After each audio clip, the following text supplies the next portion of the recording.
So I'm here with our banking expert, Mark Yates. Mark, thank you for joining us today. And it's all about, have we been just working for the banks for the last 2 years? What's going on?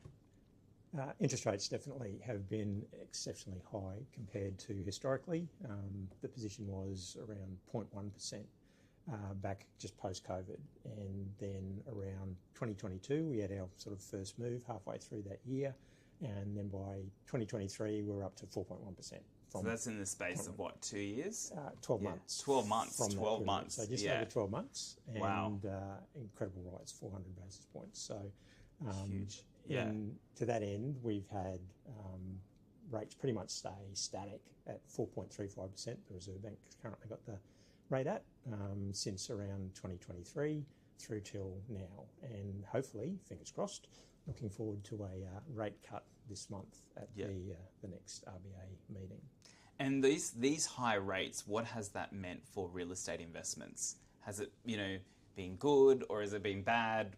What's the inside? It had capital sitting on the sidelines. That's been the major effect, because without certainty around where rates are sort of heading, capital takes the view that, well, it's probably not the best time to get into the market at this point in time. We're not sure what our returns are going to look like. We're wanting some certainty around those rate movements and looking at it being on a reducing rate cycle, so that they can get in at the right point in the, try and hit the peak.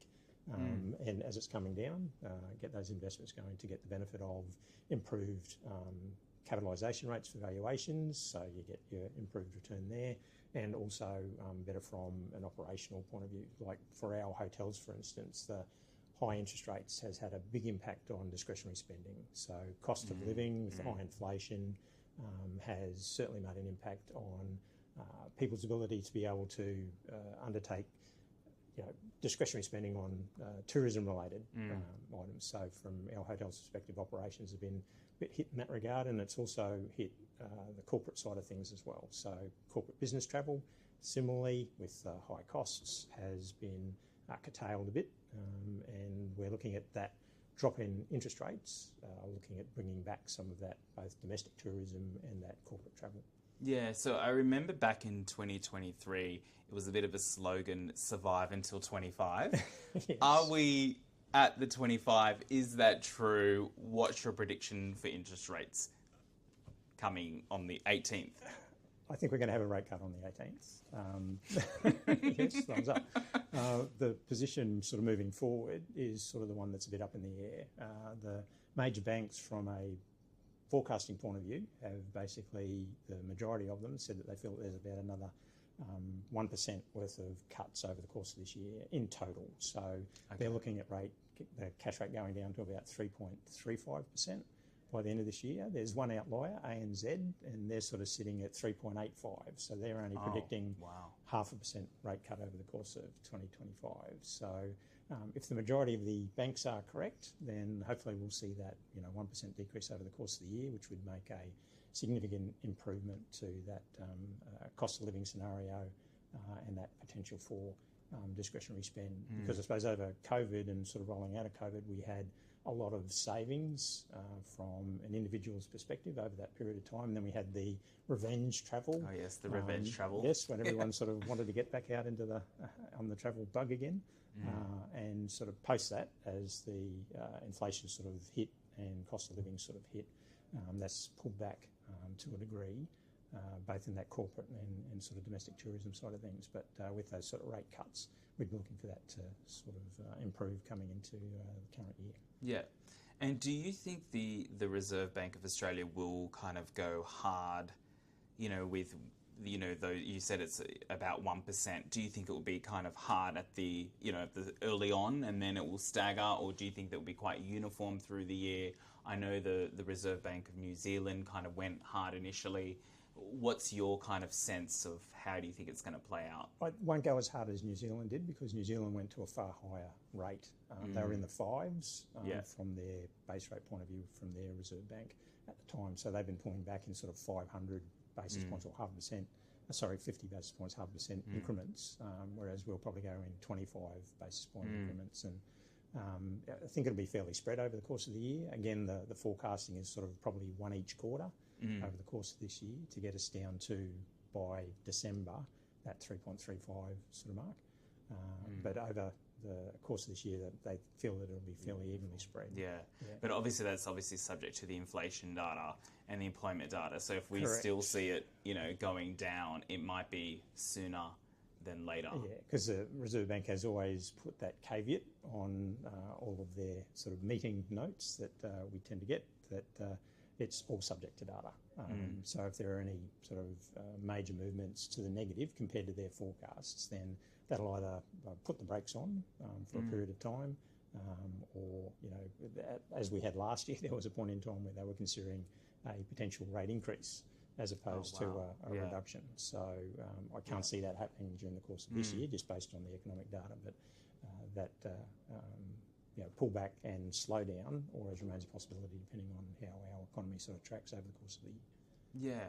And what do you think, so if it goes down that kind of 1% over the year, what do you think that will do for real estate investments? Where do you think the market will kind of go? Do we think that we're going to get more capital, attracted to real estate? What's your kind of, what's the Mark Yates prediction? Certainly we'll see more capital coming into the market. Over the last year, it's been more, I suppose, private capital, unlisted funds, syndicates and so on that have been doing a lot of the spending from a capital point of view. They're willing to take more of the, I suppose, early movements rather than the institutional sort of capital. The institutional capital is a bit slower to move. So we'll probably see more institutional capital come into the market this year. And as the rates sort of reduce further, you should get more activity too from the point of view of sales, on the basis that those parties that have sort of been holding back because they've felt that the value of their assets have dropped to an extent, because with higher rates you get a weakening of your capitalisation rates for value of your assets. And on that basis, there's been some pressure on values for different property sectors, more so in office than, say, in our hotel assets, in our funds. Some of the institutional office holders have had drops of sort of 20% plus in their asset values. Yeah. So you'll see some of those values improve with compression of these capitalisation rates over time during the course of the year. And that'll see more capital flow. And you want to see the capital sort of coming in at the early phase of that improvement. That's where you're going to get your maximisation of returns. So you'd anticipate that there's going to be more sort of capital coming in during the course of the year. Yeah, and more competition on the banking side, do you think? Will that, trigger, a more competitive environment? Definitely. Yeah. We've already seen a bit of that with the non-banks and banks, in that the non-banks have had some fairly significant mandates to put funds out the door, and they've become far more competitive in their margins now compared to where they were probably 12, 18 months ago. Because as we start getting into that reducing rate cycle, the returns that the investors in their funds can expect will have to, come into line with market. So there'll have to be reduction there, and the more money that's going into those mandates, the more competition there is, and therefore, again, you're going to have to be competitive, meet the market, and pricing should tighten up. So there's been a bit about that in the non-bank sector, and then in the bank sector, with the reducing interest rates, it means that the book as well from the bank's point of view, from their costs, should be coming down over time. If the Reserve Bank's happy with how things, and they sort of, loosen up a little bit of the constraints, say, like on residential lending for the banks.